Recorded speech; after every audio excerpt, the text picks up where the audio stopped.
They always said space was silent, vast, endless, echoless, a vacuum so profound it swallowed sound whole. But they were wrong. On the night of November 22nd, 2025, at precisely 3:17 UTC, the largest radio telescope array in Chile detected something that no one could explain. A subtle hum, so low it barely registered above the noise threshold, pulsed gently across the main feed. Not once, not twice, but 3 times. Then silence. The hum returned 7 minutes later. This time it was clearer, rhythmic. Measuring it revealed a pattern. Something not random, a carefully spaced sequence that mimicked the primes 2, 3, 5, 7, 11. Then it stopped again. Inside the midnight-lit facility of Cerro Amaro Observatory, a technician named Tom Wilkes rubbed his eyes, squinting at the oscillating waveforms on his screen. He leaned in closer, adjusted the knobs, and froze. One part of the readout caught his attention. It wasn't the waveform, it was the time stamp. The signal was coming from deep space, and it had traveled years to get here.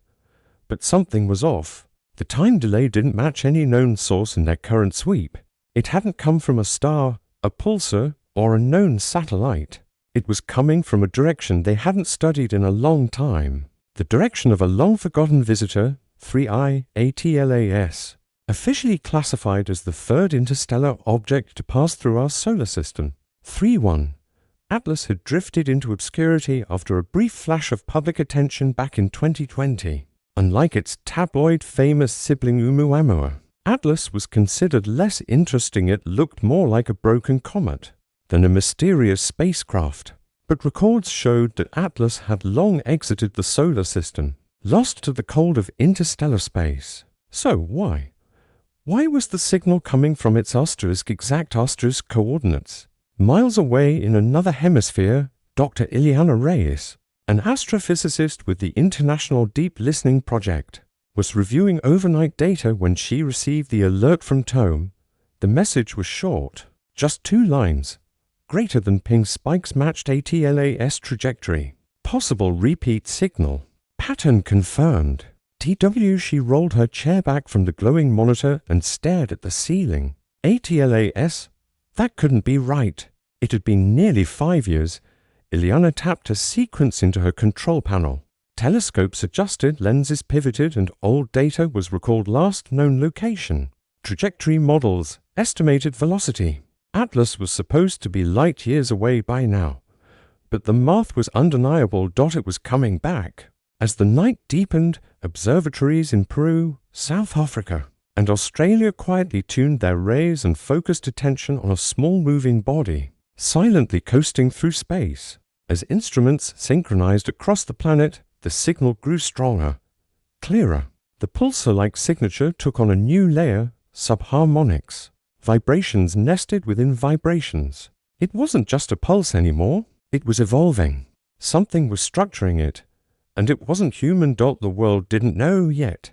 But something in the dark was speaking. And Earth, for the first time, was listening. Most interstellar objects don't come back. They follow straight lines. Hyperbolic orbits cast from the gravitational slings of stars they passed hundreds or thousands of years ago. They aren't recyclable, and they don't linger. But 3I ATLAS was breaking that rule. On November 23rd, the object was visible as a dim speck in the outer edges of the Kuiper belt, its trajectory arcing inward, toward us. But that wasn't the strangest part. Gravitational modeling showed tiny course corrections in its path, as if it wasn't passively drifting, but navigating. When presented with the data, Dr. Reyes frowned deeply. It didn't make sense, unless there was a propulsion system. But that was impossible, wasn't it? The scientific community had long debated the nature of Oumuamua. Was it a fragment of alien tech, a space sail, or simply ice tumbling unpredictably? Now, Atlas was back, not just as a distant memory, but as an active presence, and this time it was saying something. The first full message took 3 hours to download, passing across radio waves like a slow-motion melody. It wasn't verbal. It wasn't a language, at least not in any traditional sense. It was song like math, modular repetition, sonic primes, and harmonic sequences that drew symmetrical patterns in the data. One observer described it as a snowflake made of sound, spectrograms lit up with beauty, Fibonacci spirals curled from its frequencies, fractals mirrored themselves endlessly. Tone analysts admit, upon converting the signal to audio representation, called it hypnotic yet intelligent. Tone played it on loop, letting the resonance wash over him through low-volume speakers. It wasn't just a sound. It felt alive. Early leaks to science forums sparked curious headlines. Alien signal detected from interstellar object? 3i. Atlas. Is it back or did it never leave? Greater than. Mathematics of deep space. Are we being contacted? NASA and ESA refused public comment, issuing only vague statements about ongoing analysis of recent astronomical data. But inside quiet labs, whiteboards filled with patterns. AI models worked overtime to isolate variables and cross-reference ancient languages, computer protocols, and signal processing tech. Over and over again. One conclusion kept surfacing. The message was intentional. And it was meant for us. In a conference room buried beneath the New Geneva compound, an emergency meeting of the World Science Council convened. Not all of them spoke. Some simply listened. Others argued timelines and public strategy. But the general consensus was this: the world was unprepared, and above all, too volatile to hear the truth. And yet, the signal wasn't stopping. 7 bursts per day, each one longer than the last, each carrying variations as if it was learning, mimicking our attempts to decode, refining its voice. One researcher swore she heard it say a word. Not math this time. A sound. A syllable. Homie. At first, it was ignored. Anomalies happen. Audio glitches? Human imagination. But when 3 different labs found the exact same phonetic modulation eyebrows lifted. Home. Was it speaking? Or remembering? Public attention began to intensify by December. Amateur astronomers with calibrated equipment began to capture visual evidence of the object. Not a planet, not a rock, not just light. Something. Different. It had no tail, like a comet, but no consistent spin, like a rock. Instead, 3i. Atlas shimmered irregularly, like a rotating lens, catching the sun in brief flashes. Some said it looked like a cracked glass sculpture. Others said it looked like a frozen eye. But experts argued that what we were seeing wasn't texture or form. It was design. The object seemed to be coated with glares. Sharp-edged angles resembling honeycomb arrays, wrapped around its core in irregular symmetry. And somewhere inside that geometry, the message pulsed on. By mid-December, fears grew inside governments and military intelligence. Strategists asked uncomfortable questions. Was the message a warning? A countdown? An invitation? Standing before a room full of officials, Dr. Ileana Reyes had one thing to say. No, I don't believe this is a threat. It's not shouting at us. It's reaching. Her voice softened. It's like a child knocking gently at a door it thinks belongs to home. Back at Cerro Amaru, the team was now working around the clock. The signal had started behaving differently by the end of the month. Instead of emitting data in single packets, it was now sensing with planetary time zones. The pattern? Every midnight, UTC time. A cosmic bedtime story. A whisper in the dark. At precisely 0 o'clock on January 1st, 2026, the signal changed again. Slowed. Deepened. Calm and harmonic. It didn't feel mathematical anymore. It felt musical. Dr. Reyes sat in the broadcast room, headphones on, eyes closed. The sound filled her ears like warmth, like something remembered from 1,000,000 years ago. And then softly it spoke another word, light. And a flickering pulse from deep space sent humanity further into a mystery it never expected. The kind whispered by stars. And answered by dreamers. There were patterns in nature. and then there were patterns that didn't belong. The second message arrived 3 days after the first. It was softer this time, like a memory trying to be remembered, a rhythm just on the edge of recognition. But beneath the harmony, beneath the frictionless sound, were coordinates, gentle pulses mapping strange numbers.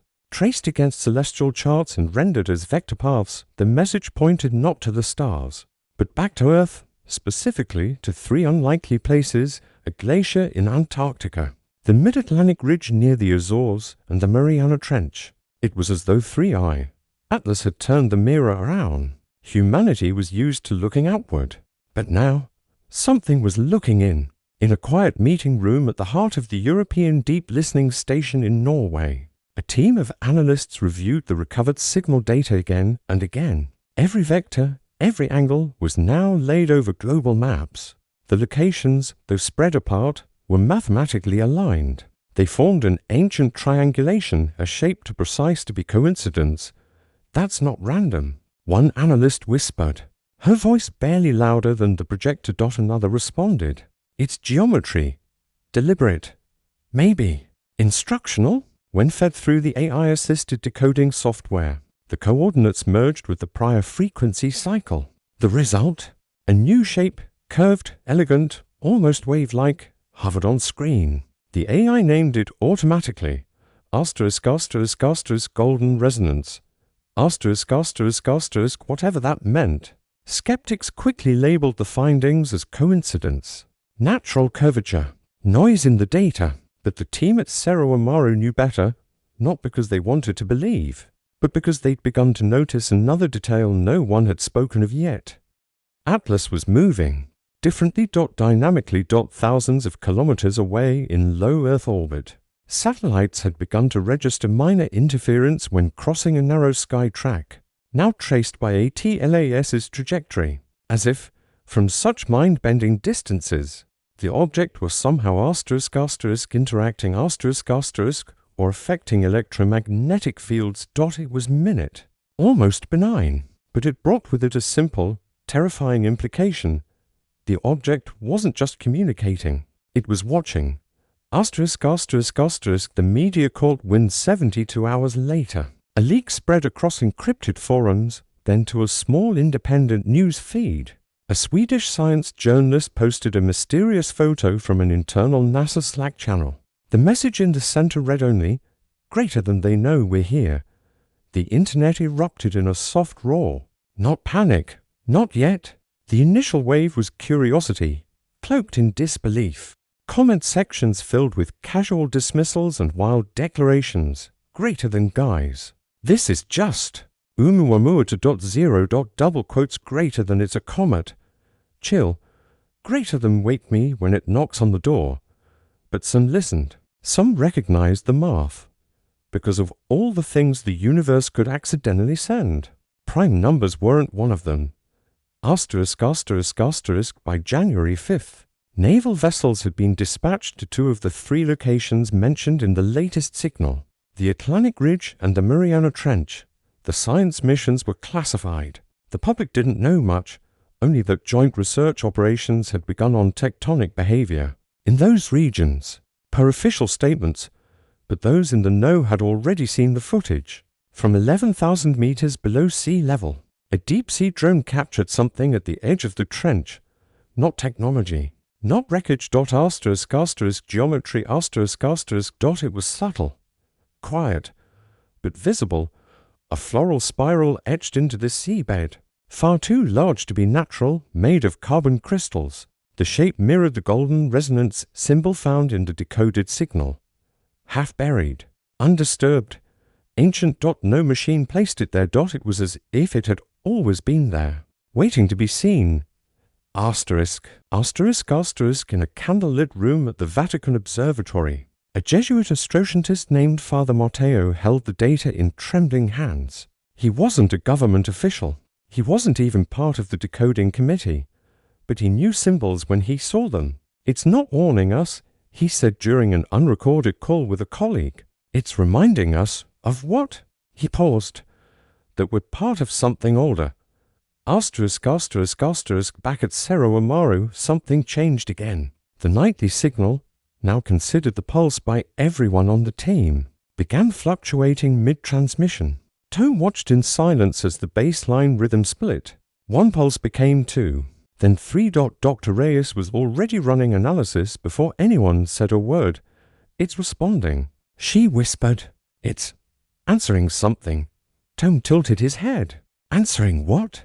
She stared at the wall of coded data that now resembled a kind of cascading snow, our thoughts. Frank Hugan, the AI interface engineer, clarified it more bluntly. "It's pattern matching. We feed it data, even just in observation, and it adapts. It changes its signal parameters, and it modulates content relative to our predictive guesses. It's learning from us." Reyes murmured. A quiet passed through the room. "But it's not learning about humanity." She added, "It's learning how we learn, as if it wanted to speak in our language, not in words, but in method." Evening fell across the Pacific, and with it came the cascade of frequencies again, the low hum, the gentle arc, the golden resonance signature slipping across spectrograms like a lullaby encoded in starlight. Sleep researchers began studying the tones for therapeutic effects. One called it meditation from the void. It had no aggression, no rise in amplitude, no harsh frequencies. It was as though the object knew how fragile we were, and modulated itself so we wouldn't look away. In homes across the world, amateur listeners began recording the pulses.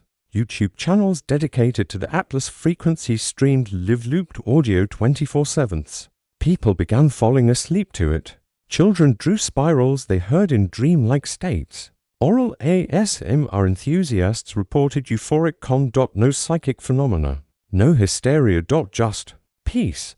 "This is the opposite of a warning," one comment read. "It's the sound of someone knocking and hoping we'll let them in." Atlas changed orbit again by January 9th.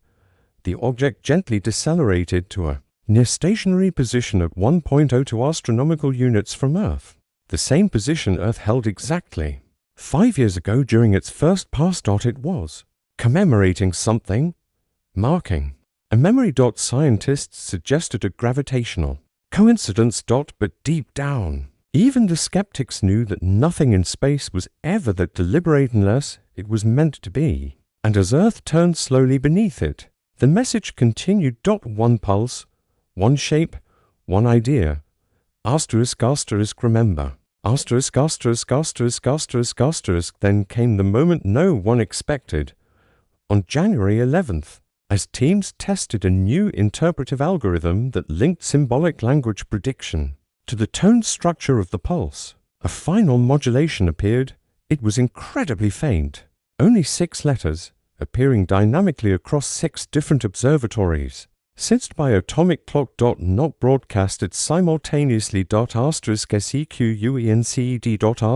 1 letter per source, as though it was spelling something across entire nations.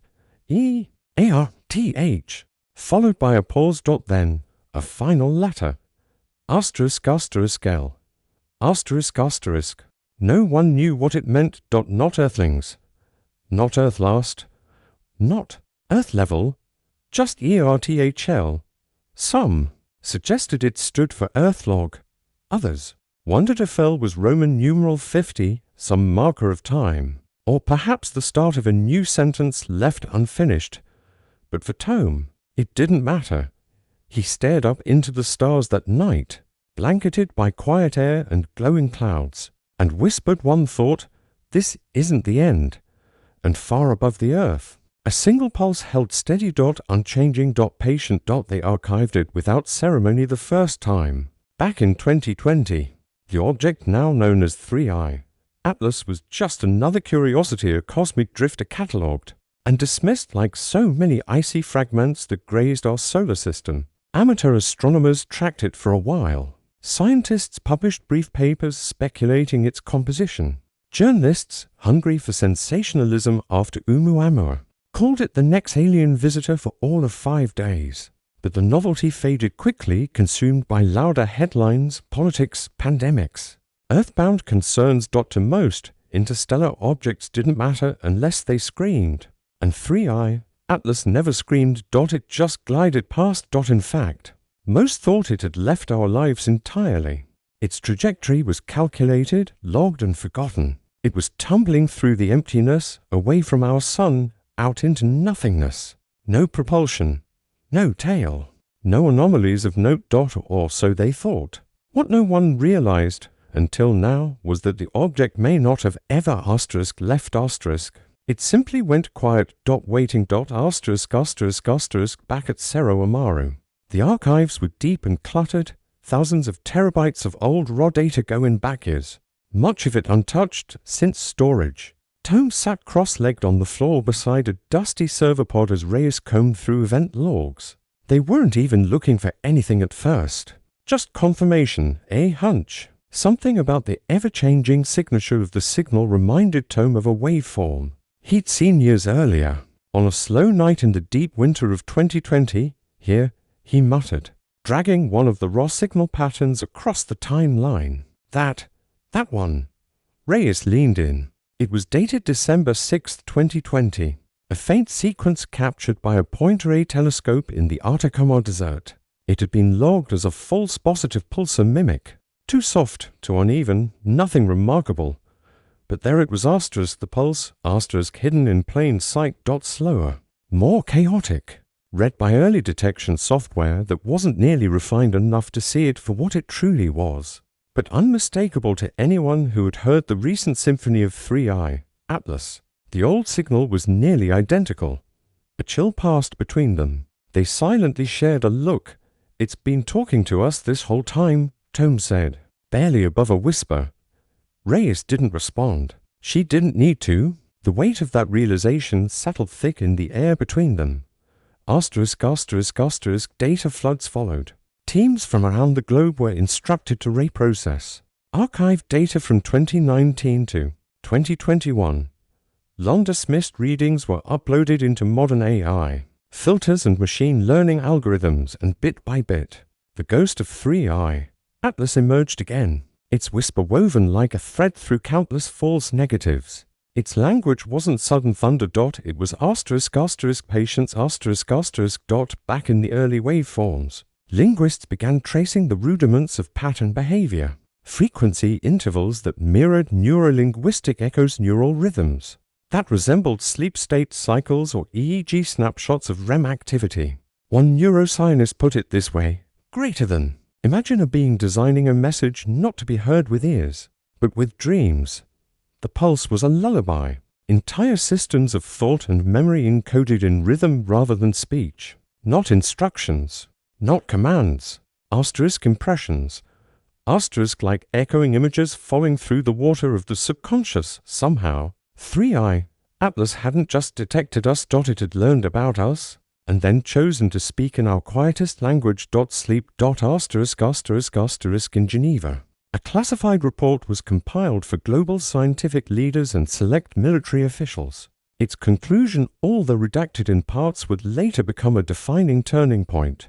In planetary history, greater than, we must reassess our definition of interstellar objects. Atlas does not, by behavior or by signal composition, meet the criteria for a non-sentient celestial body. Whether mechanical, biological, or hybrid, it demonstrates adaptive signal response, memory recall, temporal synchronization, and trajectory variability consistent with controlled positioning. The report ended with a single line, unredacted and underlined for emphasis.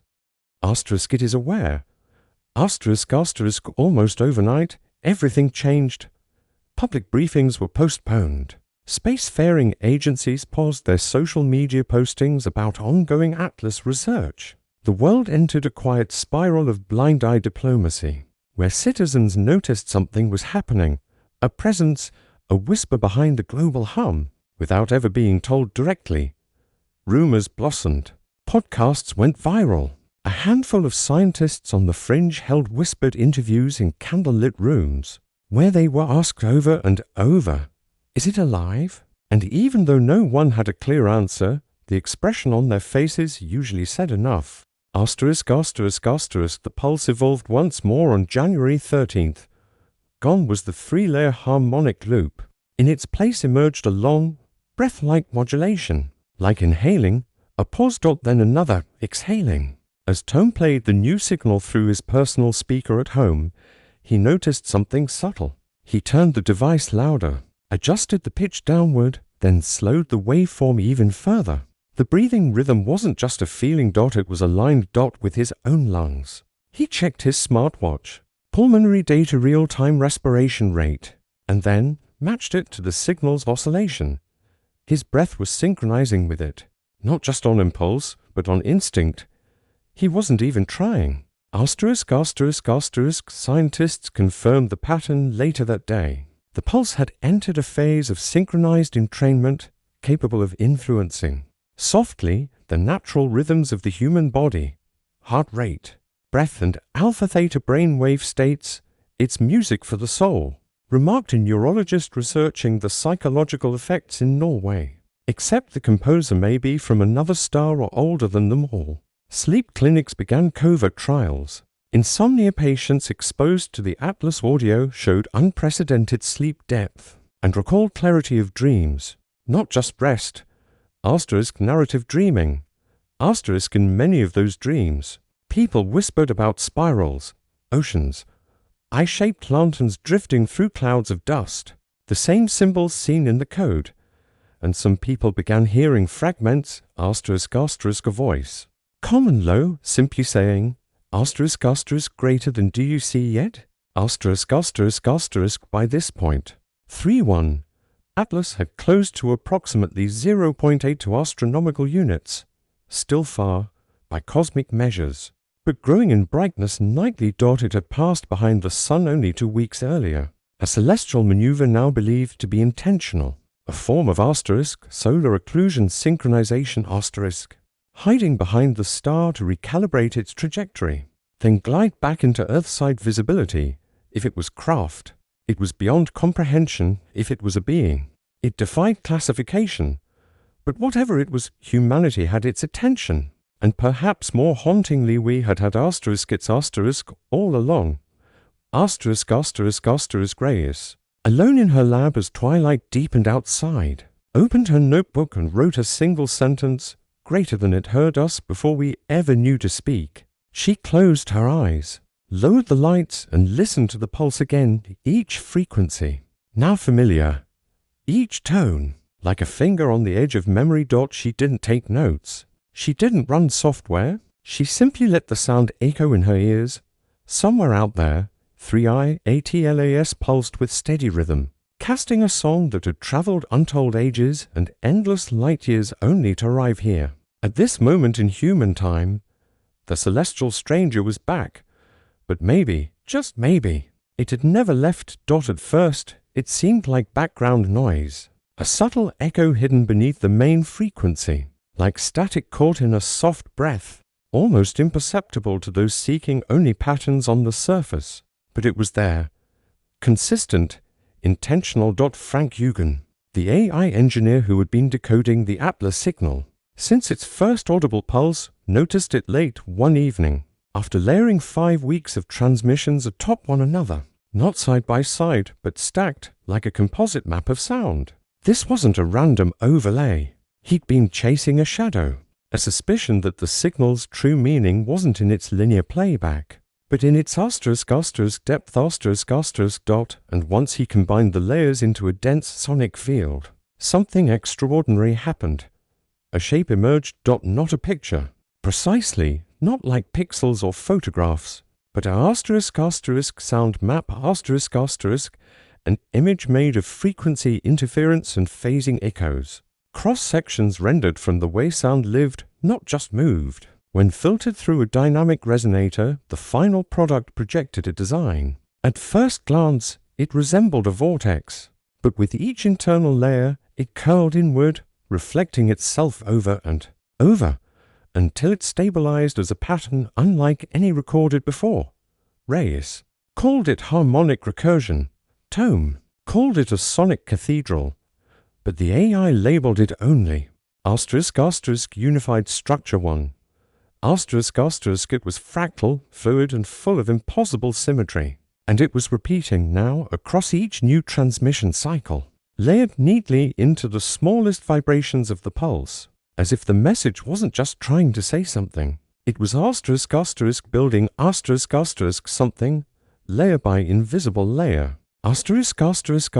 When Dr. Reyes presented the findings to a closed team at the International Signal Passing Ray in Iceland. Silence greeted her conclusion. "This is architecture," she said, showing the image slowly rotating in real time. Not metaphor, not interpretation. We are looking at engineered resonance. Someone, or something has encoded a three-dimensional structural concept into sound. It wasn't a blueprint in the conventional sense, not for machines or constructs. It didn't have measurements or metals or instructions. It wasn't meant for tools. This was a blueprint made of experience. The room didn't know what that meant yet, but they would, because deeper inside the structural loops, the pulse had shifted again. It had moved far beyond prime number signals and harmonic ratios. Now, it was dreaming.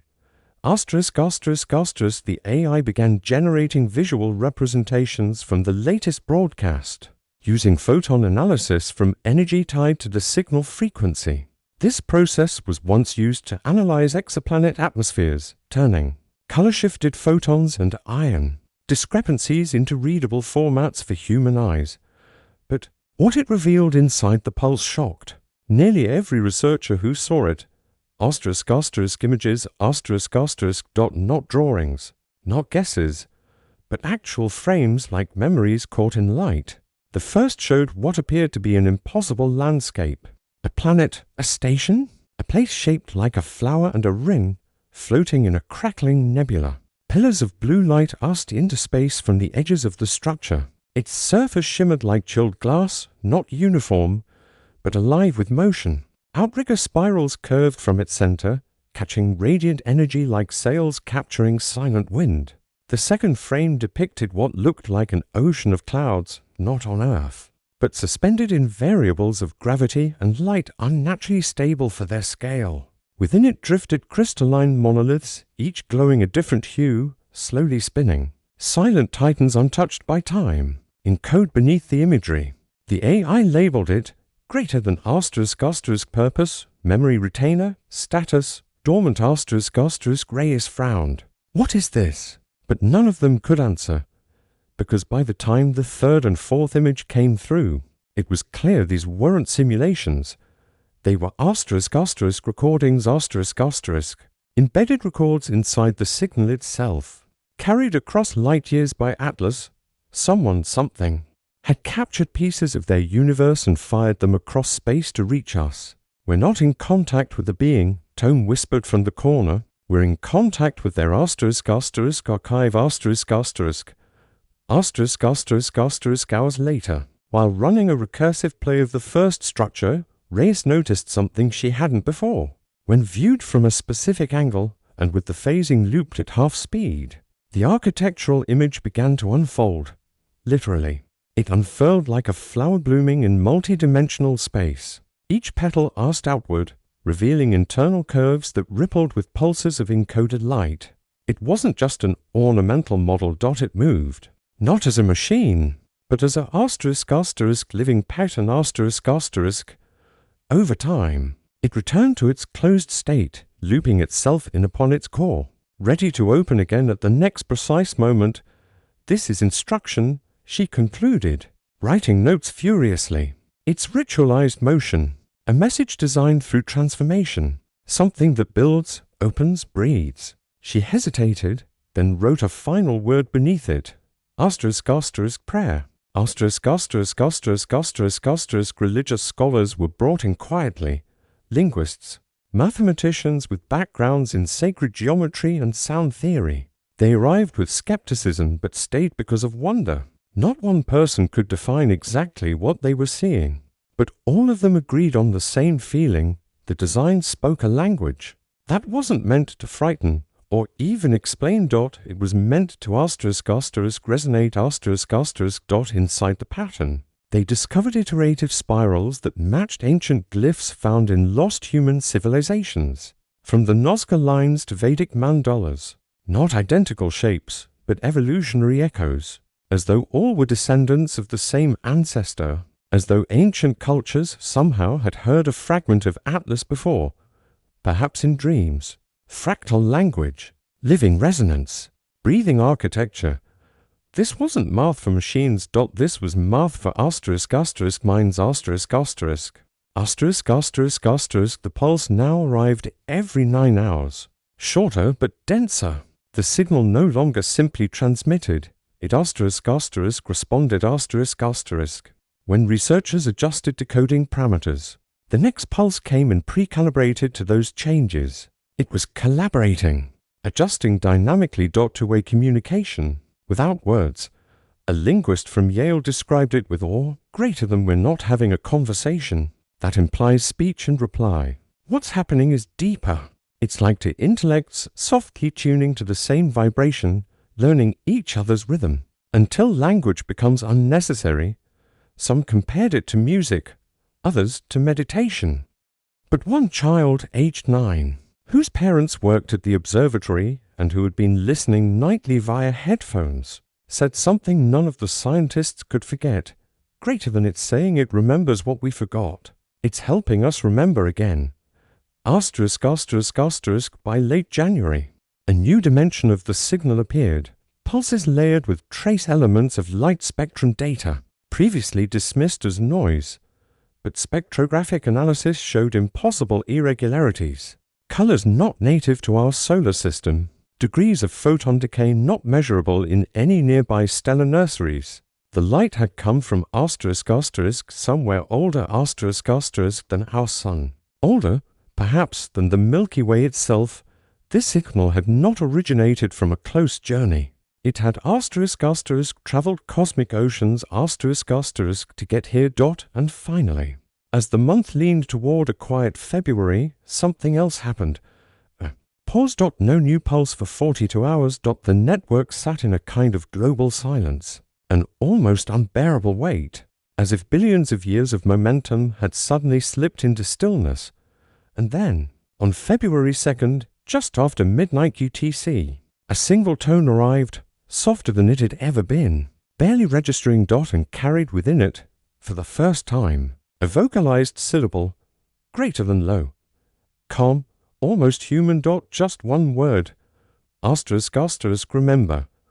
The first expedition began 6 hours after the word was spoken.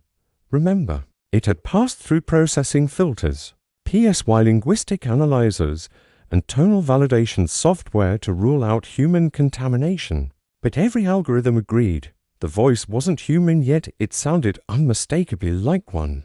The pitch, cadence, sonic texture imitated human breath, human tone, human memory. Still, no one could say with certainty what had spoken.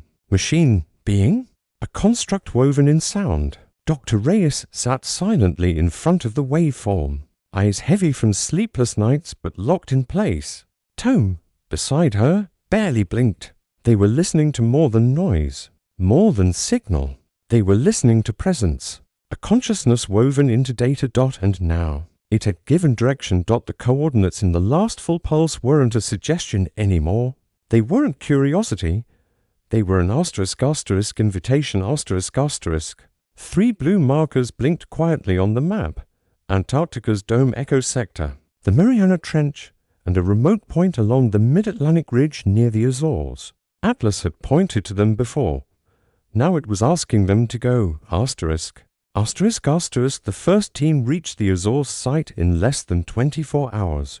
An international crew of marine researchers, sonar technologists, and signal analysts handpicked by the Deep Listening Network. Their vessel, the Mirabel Echo approached the coordinates in near silence. Engines throttled low to reduce audio disturbance. The ocean was perfectly still. It didn't look like a mystery. On the surface, it looked like any other stretch of sea. But beneath, 6,700 meters down, the bathymetric scans painted a different picture. A trench not natural in appearance ran almost diagonally from the ocean floor, stretching for precisely 3.14 kilometers. Not approximately. Exactly. The shape was linear, with 6 perfectly spaced radial arms extending outward like petals or spokes. In the center, a circular depression 314 meters in diameter. Pi, hidden in the depths. The data was sent instantly to Reykjavik, then to Cerro Amaro. Reyes stared at the scanrender. Heart quickening. It's a keyhole, she murmured. Each location is part of something larger. It's not just pointing at these places. Tome said from across the room. It's remembering them.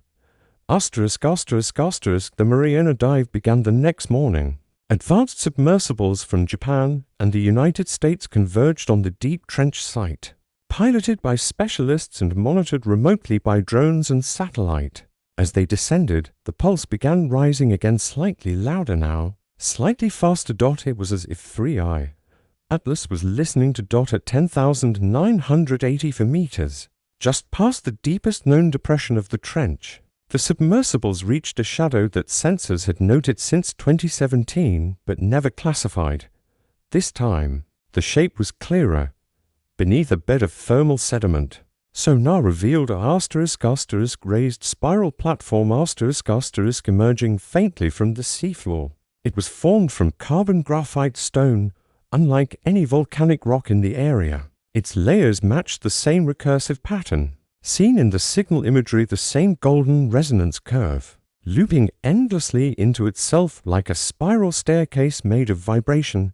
The pilots hovered, scanned, waited. There was no movement. No light, but their comms crackled with ambient interference. Then, without warning, the pulse * reactivated broadcasting from ** below ** the trench, not from space. A second source. Submarine origin. The crew froze. For the first time, they weren't just receiving from above. The Earth itself was singing back. ****. By the time Reyes received the signal origin reports, she was already on the move. Her request to travel with the Antarctic Research Division had been granted days earlier. She boarded the Orion Scout bound for Dome Echo, one of the world's coldest, least studied sublatial regions. Unlike the others, this site wasn't oceans below sea level. It was buried in ancient ice. Satellite imagery over the past decade had shown subtle anomalies in radar scans around. Dome echo shadows in the ice that couldn't be explained. Variations in crust tone that didn't respond to melt patterns or wind compression. But last year, during a quiet seismic event, one of those anomalies moved just a fraction of a meter. And right before it did, a short audio spike in deep frequency was recorded across multiple polar monitoring stations, a spike that exactly matched the first detected tone of the pulse from space. Something beneath the ice had answered. Now, with the pulse rising again, its decibels kissing measurable harmonic peaks, Reyes knew without a doubt this had always been there.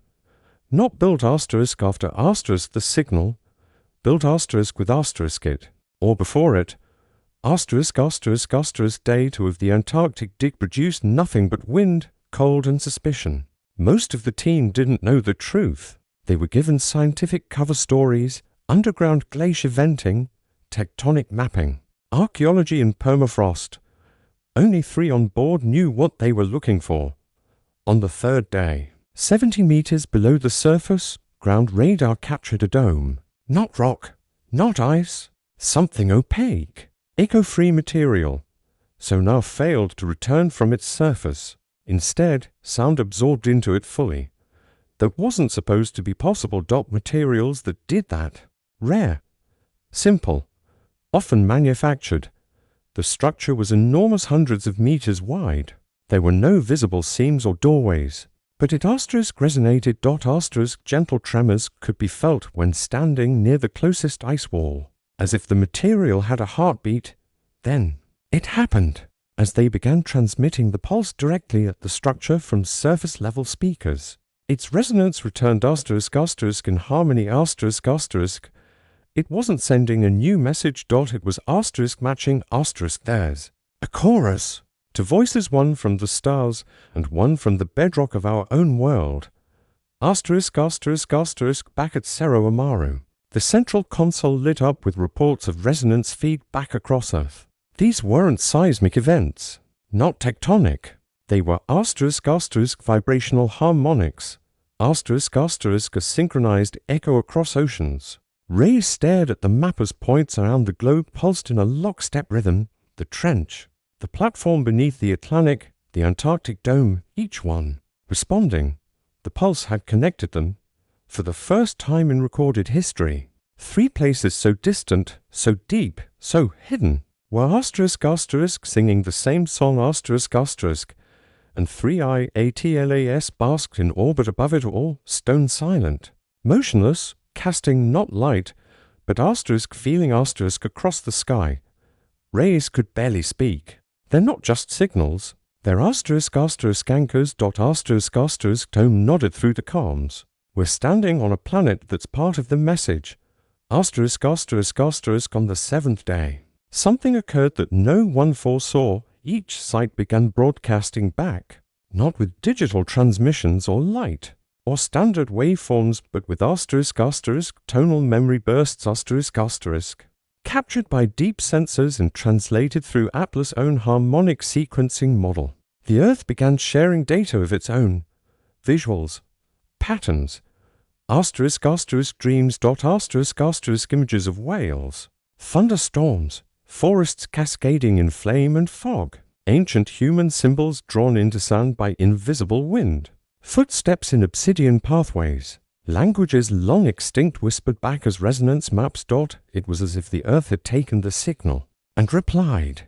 And as Reyes watched the Antarctic dome slowly vibrate in perfect harmonic lock with the Atlas signal above, she realized something even deeper. These weren't just reply stations. They were ** memory vaults ** constructs seeded in our ocean floors, buried in our ice, hidden in the flesh of our world since before our hands could hold tools. Anchors, choirs. But also ** receivers, ** and maybe, just maybe * recorders *. 3i. Atlas hadn't just come to deliver a message. It had come to check in, to ** see what we'd become *. And now Earth hummed back, a lullaby a billion years in the making, sung by planet and sky alike. The question was no longer who sent this. Now the only question left was ** why ? The tone changed. It happened so subtly, most of the team didn't catch it at first. But Tome, always listening closely even in silence, felt it somewhere in his chest before it registered in his ears. The pulse, not the constant, deep resonance that had become Earth's new background song, but the signal from 3i ATLAS itself had shifted, not in a way that suggested warning or ending. It had ** softened *. No longer steady and symmetrical. The signal now shimmered, almost hesitant, like the first words spoken after a long silence, the voice of someone who had been learning how to speak across distance, time, and memory. And then, for the second time, it spoke. The voice arrived at 3:17 UTC, the exact same time the very first pulse had ever reached Earth months earlier. Not random, not natural, deliberate, almost ceremonial. It said, ** home, **, just one word, in a tone so ancient, yet unmistakably warm, not machine-like, not like a message fired through cold radio, but like a breath. Soft. Human. *, and the world trembled. **, the word didn't translate through multiple devices. That's what made it even stranger. The waveform existed, but its sound was only audible when broadcast through Earth-based signal receivers, played through space-based satellites or vacuum-preserved monitors. It was just static, but rebroadcast through any point now linked to Earth's memory vaults. The Mariana Spiral, the dome echo structure, the Azores Trench. The word bloomed, each time, clear. Home. Reyes heard it while passing below deck on the Antarctic vessel, and she stopped walking as if struck. Tome heard it from his recording cabin. Eyes wide, headphones forgotten on his shoulders, Father Mateo. quietly listening in Rome under observation lights meant for star tracking, dropped to his knees without knowing why, across the world. Those who would truly listen to the pulse from the beginning cried at this single word, not because it was frightening, but because it felt like someone coming in from the cold. Asterisk, asterisk, asterisk, it didn't end there. The next signal brought not one word but two. Asterisk, asterisk, we remember. Asterisk, asterisk, this time. The tone caused measurable physiological effects across all listeners, hair standing on end, chills, tear response, and a significant synchronization of alpha brain waves in 83% of those monitoring live. Neurolinguists described it as mnemonic entrainment, a state where the body asterisk asterisk feels asterisk asterisk memory even when the mind doesn't recognize it. It was as if the body asterisk asterisk knew asterisk asterisk what was being said, as if something in our DNA vibrated in recognition, a memory that had nothing to do with individual lives, but something far older. Ancient, species-wide. Asterisk asterisk. Asterisk, the AI systems in Reykjavik processed the latest pulse and returned with something new. Asterisk asterisk, an echo input. Asterisk asterisk, a curious artifact. The signal was not just transmitting. It was asterisk asterisk waiting. Asterisk asterisk, mathematicians quickly identified built-in response slots, gaps in the code, like spaces left in conversation, echo fields where something else was meant to be placed in return. The pulse wasn't just a song or a teaching tool. It was a asterisk asterisk dialogue engine.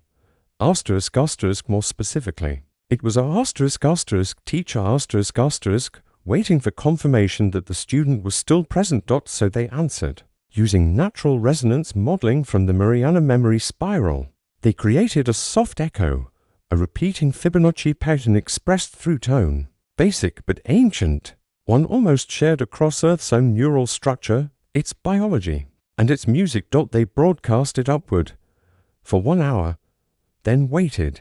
The next pulse arrived after exactly asterisk asterisk 8 asterisk asterisk hours and 13 minutes.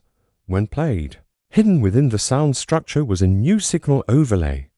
This time not a word, but a asterisk asterisk lullaby. Asterisk asterisk asterisk asterisk asterisk. It was brief, 38 seconds, a descending scale of tones in layered fifths, harmonic in ways that defied conventional music theory. But when played into resonance rooms at the Antarctic facility, every object constructed from natural earth metals, iron, copper, quartz asterisk asterisk vibrated in tune. Asterisk asterisk, not just a little, audibly, visibly. As if the lullaby was written for the physical body of the planet itself. It left scientists breathless. 3i Atlas isn't just remembering asterisk asterisk.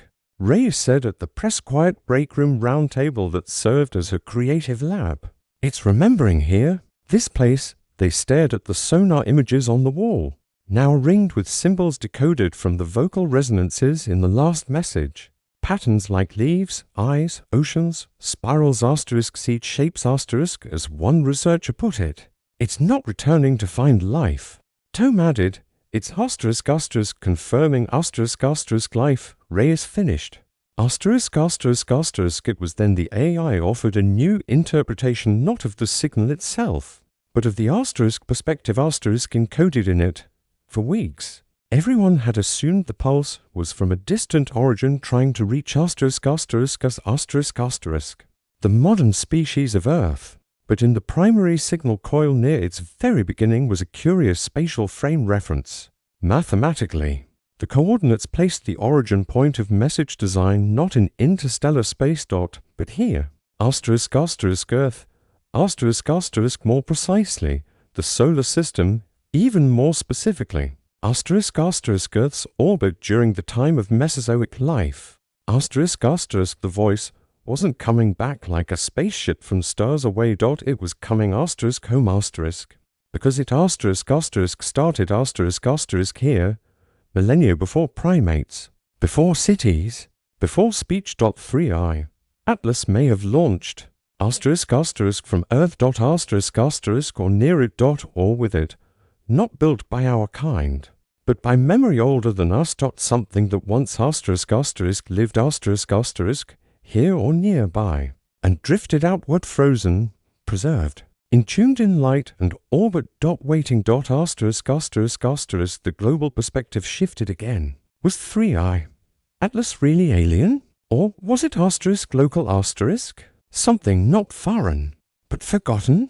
Perhaps the civilizations we dreamt of among the stars never left Earth in the literal sense. But asterisk asterisk became asterisk asterisk the stars, launched not to return but to watch, and this craft, this memory. This patient agent was part of their ecosystem, not a probe of metal but asterisk seed of memory, asterisk encoded to last longer than mountains, longer than myth, longer than language itself. Asterisk we were the answer it waited for. Asterisk and now it was uploading our signal back. After confirming that Earth wasn't just alive, it was listening. Asterisk asterisk asterisk the final message that night arrived as a cascade of pulses. So layered in tone it took hours to decrypt. But when converted into the harmonic signature language they had come to understand, the pulse transformed into asterisk asterisk a single message. 13 words long asterisk asterisk, spoken not in syllables, but in emotional weight. It translated roughly as asterisk asterisk we carried the memory. Your world carried the story. You are ready. Asterisk asterisk no one slept for days. And yet the world felt quieter than it ever had. As if, for the first time in remembered history, something ancient and loving had placed its hand gently on the planet's shoulder and said, simply, we see you. We never left. Now, let's remember together. It began with a spiral of light, not across the night sky, not visible to the naked eye, but in the upper reaches of low Earth orbit captured by long exposure imaging from an observatory in New Zealand. A dim, diffuse coil of pale emerald light, spinning slowly over the southern Pacific like a soft whirlpool etched into the darkness of space. At first, the light was dismissed as atmospheric interference or a polar aurora displaced by sudden solar winds. But the color was wrong, the placement was wrong, and the shape? Asterisk asterisk mathematically perfect. Asterisk asterisk as if something had painted the Fibonacci sequence across the ionosphere. The likeness to the golden resonance shape from the earlier pulse messages was undeniable. Atlas was beginning to asterisk asterisk show asterisk asterisk US something, and not just in sound anymore. Asterisk asterisk asterisk inside the International Deep Listening Center in Reykjavik. Old satellite data was reframed and ray-rendered. Weeks of solar distortion footage, previously unexplained, suddenly revealed recurring structures in high-frequency proton emissions, thin, spectral outlines hidden in cosmic noise, frames of asterisk asterisk places asterisk asterisk, structures that had never existed in this solar system, worlds that had never orbited our sun. When compiled and color-corrected, the frames told a story. A planet with twin rings and blue vines spiraling out of ice-plated oceans. A city suspended inside a hollow moon, its architecture arranged like petals folding and unfolding in time. A monument orbiting nothing, just a spire in the void, glowing red in absolute silence. These weren't dreams. These were asterisk asterisk memories. Asterisk asterisk encoded in pulses of light. Each visual matched fragments of the pulse's sonic signatures. When combined asterisk light and sound fused asterisk, a new translation emerged. Not language, not instructions, but asterisk asterisk history. Asterisk asterisk asterisk asterisk asterisk 3i. Atlas was teaching. The artifact wasn't here merely to greet or awaken. It was serving a higher function now, a vessel of recorded time, distributing the story of an ancient civilization scattered like stardust across the galaxy. And in the center of that story, always there in symbols, in geometry, in meaning, was asterisk asterisk Earth. Asterisk asterisk not a footnote, not a mistake, a beginning, a seed. Asterisk the AI linguists called this segment of communication asterisk asterisk phase theta asterisk asterisk, a full-scale unfolding of Atlas' internal buffer, like a time capsule sealed billions of years ago, now unlocking layer after layer. Beneath the surface of sound. Each message contained not words, but asterisk asterisk conceptual images asterisk asterisk Visceral memories mapped to universal experience. They didn't just describe art, they felt like art. They didn't show technology, they evoked . The awe of machinery so advanced it was closer to dream than machine. People cried, involuntarily. Listeners across test sites in Chile, Japan, Uganda, and Finland described identical sensations during the streaming sequences. The feeling of floating in a warm sea beneath a green sky. The sensation of holding hands with people you'd never met. The sudden, crushing knowledge that you'd once known something you forgot. It wasn't contact in the old-fashioned sense. It was memory transmission at an emotional frequency. I don't think it believes we need to understand it, said Reyes. Now back in Chile at the satellite relay station. I think it needs us to feel it. The story it's telling, Tome said quietly beside her. It's not told in language. It's told in loss, she replied. And hope. One sequence lasting only 16 seconds displayed what appeared to be a planetary evacuation. Towers collapsed under. Planetary rotation stress. Windstorms hollowed out. Canyons where cities once sprouted. Ships and yet not ships. More like shells of folded litros from the oceans. Each one pulsed in time with the exact harmonic rhythm of the original pulse. Each one carried something within them. Something small. Compact. Radiant. Seeds? Children? Memories? We didn't know. The sequence ended with a phrase, spoken again in the familiar voice that now carried within it the weight of centuries. Before there were stars. There was us. Religious leaders, skeptics, scientists, linguists. Everyone who encountered the theta messages came away with the same impression. This wasn't just a civilization's farewell. It was a message of continuity. They weren't gone. Their world had died. Yes. Their form had vanished. Yes. But their story had survived. Not just in artifacts like ATLAS, but in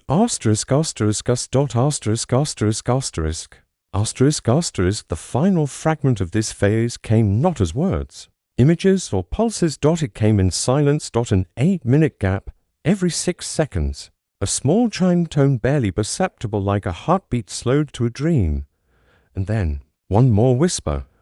You carry us now. Humanity. Listening. Holding a message we almost missed. One nested inside the deep time of oceans, glaciers and stone. We weren't made by them, but maybe we held something of them, a spark, a noise. A whisper passed on through cosmic eons like a prayer wrapped around DNA. We weren't their children, or their inheritors. We were their echo.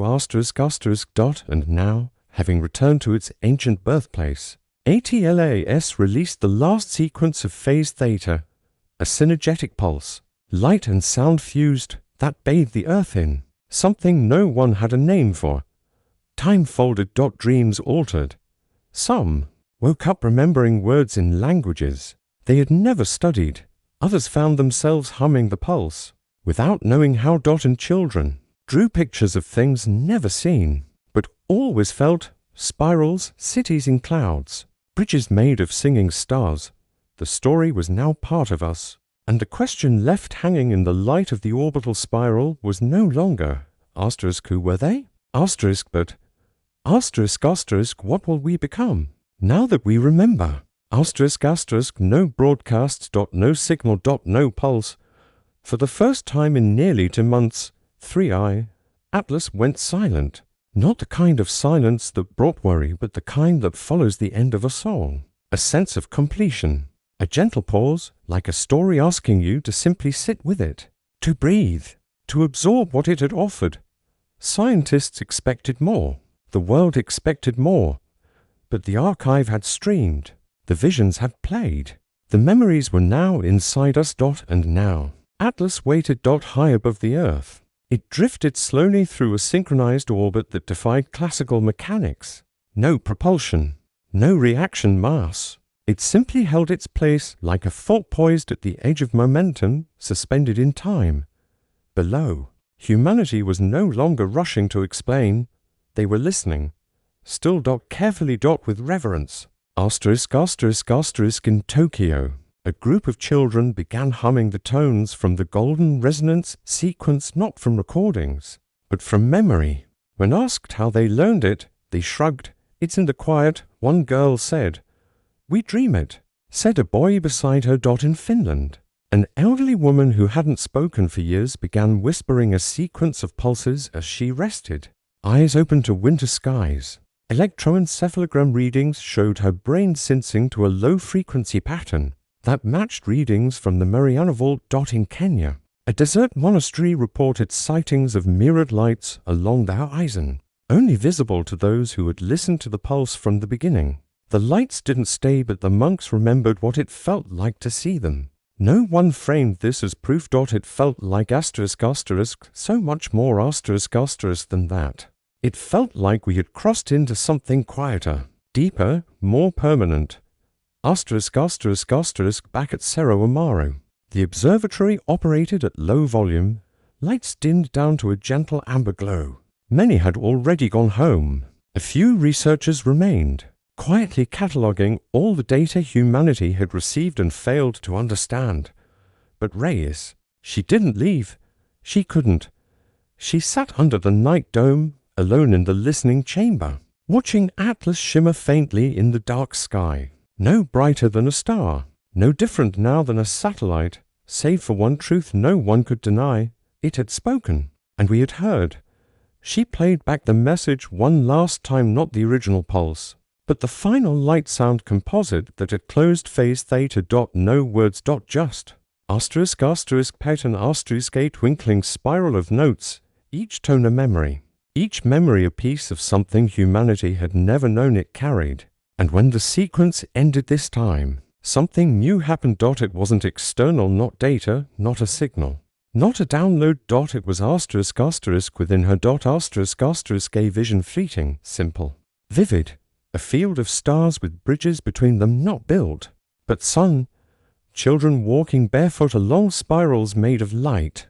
A great vaulted library in orbit around no planet at all, made of light, memory, melody, and echo, and in the heart of it Earth, not as it is now, but as it once was, and as it might be again. Asterisk, asterisk, asterisk for weeks. People reported similar dreams. All different, but all centered around one shared theme, greater than. Asterisk, asterisk, belonging. Asterisk, asterisk, not to a god. Not to a species. Not to a belief system, but to a story. To asterisk, asterisk, existence. Asterisk, asterisk, itself, remembered across stars and carried in the rhythm of breath. One man in Nova Scotia, who had never seen the pulse but heard it faintly broadcast through the wooden walls of his cavern, said in an interview, "Greater than I don't know what they were. Maybe they're gone. Maybe they're here. I just know we're not random anymore." And for the first time in modern memory, the planet seemed to slow down just a little. No one declared world peace. No governments fell. Religion didn't restructure overnight.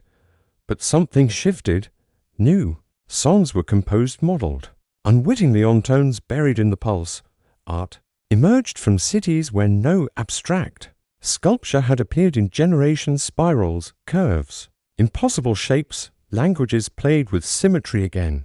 Children turned math into rhythm and laughter. It was subtle, but asterisk, asterisk, undeniable. Asterisk, asterisk. Our old clocks still ticked. Our skies still turned. But we no longer felt we were the only ones watching. Asterisk, asterisk, asterisk, and then, 3 weeks into the silence, the stars did something strange. Not all of them, just asterisk, asterisk, one asterisk, asterisk.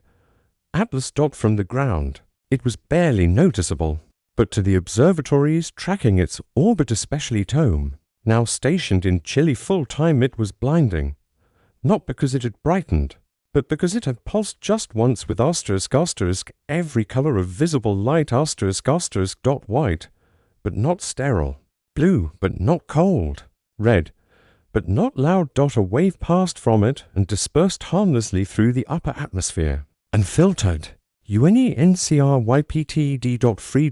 And when the AI translated the waveform, the message was nothing more than an echo of what humanity had already heard, now reflected back, like applause at the end of a performance. Asterisk, asterisk, you are ready. Asterisk, asterisk, that was all. No more. And tome, staring at the playback screen in the amberlit dome, whispered back, greater than thank you. Asterisk, all across the globe. Listening stations slowly began to power down. Not because they had given up, because they asterisk, asterisk, understood. Asterisk, asterisk, the voice of the stars was not something to capture, like a radio transmission. It was something to asterisk join. Asterisk, to become part of. To remember and carry forward. Asterisk, asterisk, asterisk. In the months that followed, society didn't transform overnight. There were still storms, still wars, still echoes of the chaos that had always marked human behavior. But within it all, quietly, gently, asterisk, asterisk, perspective deepened. Asterisk, asterisk. A small but growing population viewed themselves not as isolated accidents of biology, but as the caretakers of a world that had been watched, sung to, whispered about. We began calling ourselves not explorers, but asterisk, asterisk, heirs, asterisk, asterisk, keepers of a memory older than memory, eyes blinking open for the first time, not to study the universe, but to finally, deeply, listen to it. Asterisk, asterisk, asterisk, and above us, 3i atlas remained. Silent. Still. Silent. But asterisk, asterisk, never gone. Asterisk, asterisk, it happened quietly. At 2:41 UTC on May 3, 2026. Tracking stations across the globe lost contact with 3i atlas, not abruptly, not violently, but gently, like a ship drifting just over the horizon, slipping into the dark with no wake, no final signal, no cry. One moment it was there, a dim, glinting trace on orbital radar, and the next moment it wasn't. No flash, no explosion. Just gone. At first, confusion rippled through the observatories. A glitch, perhaps, a miscalculation.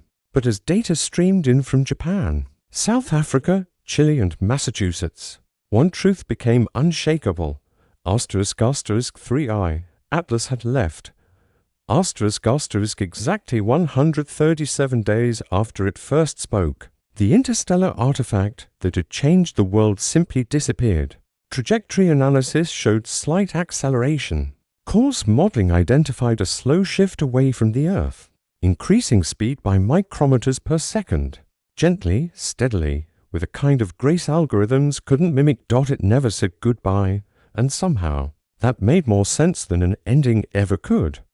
In the days that followed, the world waited for something more, a return message, a final pulse, some hidden, final transmission held until the object crossed the boundary of Earth's influence. But there was nothing, not even static. Tommy Acute sat in his listening chair at Cerro Amaro, watching his consoles flicker soft grays, and for the first time in months he felt calm. The silence wasn't empty. It was asterisk, asterisk, full. Asterisk, asterisk, like the end of a conversation that changed you. You don't need to speak forever, he whispered to the screen. Sometimes one story is enough. Asterisk, asterisk, asterisk. Grace stood at sea level, barefoot in shallow surf at the Chilean coast, the glow of dusk warming the sky above her. She didn't need data now, not readings. Just the endless sound of waves, each one a rhythm, each one a cousin to the pulse. In her hand, she held the single page she'd torn from her lab journal, a sketch she'd drawn after the final signal, a shape repeated in every transmission, a spiral, not just in data, but carved in sand, in lungs, in dreams. It had never meant just one thing, but maybe that was the point. It meant asterisk, asterisk, everything. Asterisk, asterisk, asterisk, asterisk, asterisk. Around the globe, response varied.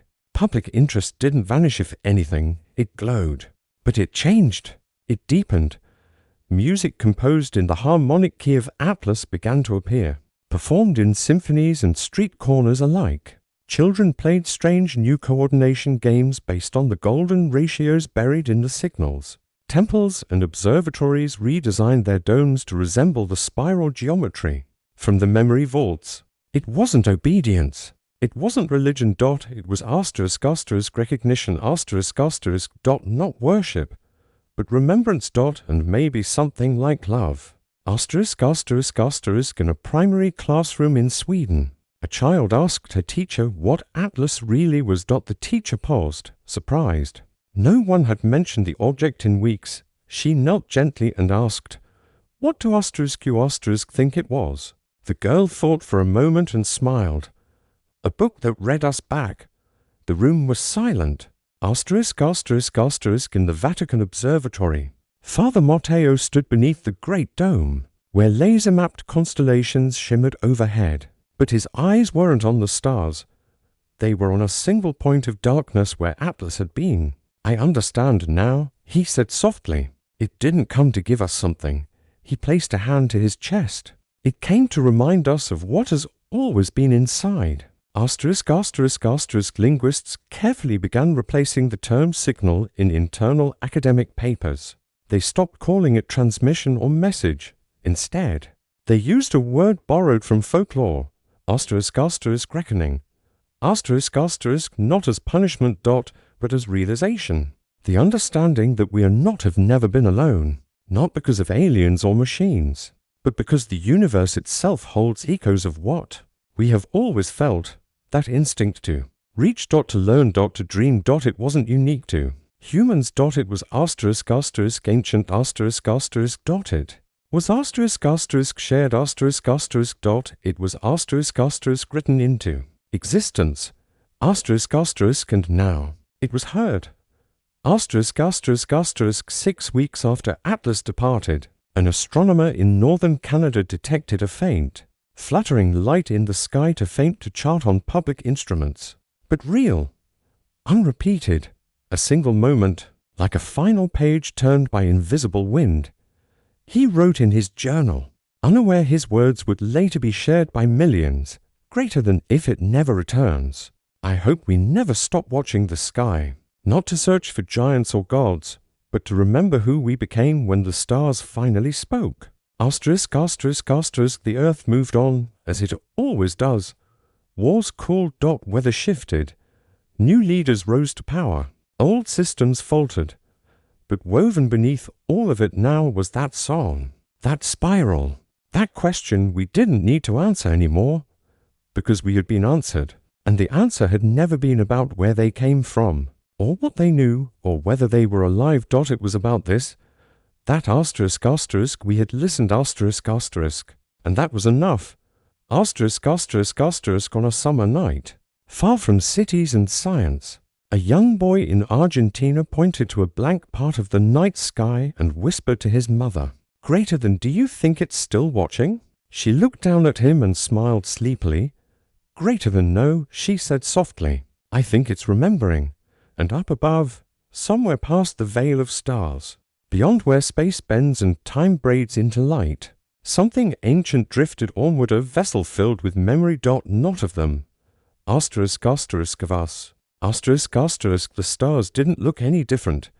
They still blinked quietly in the night, still scattered themselves across the sky with the same silent poetry they'd carried for millions of years. The constellations hadn't changed. The moon still followed its path. The earth still turned unbothered, unaware, or perhaps more aware than ever of the infinite that surrounded it. But something else had changed. Not the stars. Something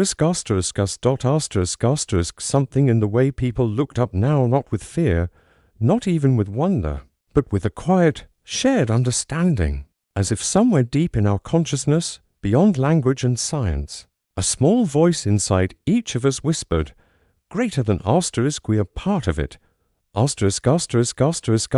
Months passed since Atlas left. The listening stations slowly dismantled their temporary relay systems, not out of frustration but out of reverence. The mission wasn't to find. That part was over. Now came the part we were never trained to expect, the part no one prepared for. To carry the silence. Because the silence wasn't absence. It was echo. The absence of noise, but not the absence of meaning. A space held open gently, patiently, in which we could place something of our own, not expectation, not tension, but peace. Tom planted a small radio tower near the ocean, powered by sun and salt wind alone. It sent out no demands, asked for no replies. But once every 24 hours it played a single-toned gentle harmonic blend of the ancestral pulse, matched with the sound of earth, whale song, rain falling on pine leaves, a heartbeat. He didn't send it to space. He sent it to the shore, to the trees, to anyone or no one who wanted to listen. A thank you note. He called it to earth, to them, to whoever might listen next. Dr. Ileana Reyes returned to her home near Valparaiso. She started spending more time in her garden, long evenings tending to soil and orchids, spiral trails in the mulch, a ring of stones around the base of a tree that grew toward the sky like it remembered something. Sometimes she would wake in the middle of the night and walk barefoot outside, staring up, not looking for Atlas, but smiling as if to say, greater than it's okay. We're still here. Across the world, without instruction or consultation. People began creating small sanctuaries, not churches, not observatories, but listening spaces. Spiral gardens, still ponds, stained glass shaped in double helices and harmonic waves. Places where people could sit in silence or hum a melody, or simply remember something they never experienced firsthand. Atlas had not come to change a system. It had come to stir a truth. And the truth was this: we are not alone, not in our biology, not in our curiosity, and certainly not in our longing. Those things exist everywhere. The scientists, the real ones, never stopped working. They developed new methods of data compression based on the photon-layered memory bursts. One team formed an algorithm that encoded language into crystal lattice growth. Another found that certain whale migration songs began to shift slightly, ever so slightly, in time with the moon's position just as Earth. Entered ATLAS's harmonic window. We searched the vaults, long buried in clean ocean floors. We listened again to frozen echoes in Antarctic stone. We re-examined the past, not with arrogance, but hope. Our ancestors may not have known where the messages came from, but they felt them. The mythologies, the spirals, the dreams carved into rock and told our own fire. They were not superstition, they were signal. And those dreams returned, gentle ones, deep ones. The kind you wake from with tears but no fear, as if each night you were returning to a place you once called home. Not a planet, but a state of being. An existence where thought was sound and sound was memory, and memory was shared from star to stone to skin. People began keeping journals not to record the stars, but to reflect what the stars recorded. In them. Whole schools taught resonance theory now not simply as physics, but as culture. A generation of children raised in a post-Atlas world didn't need convincing to believe in something bigger. They didn't need faith to trust it. They had heard it themselves. Not religion. Not prophecy. Just presence. And presence was enough. Is past like that. Without catastrophe. Without rapture. Just across the earth quiet movement.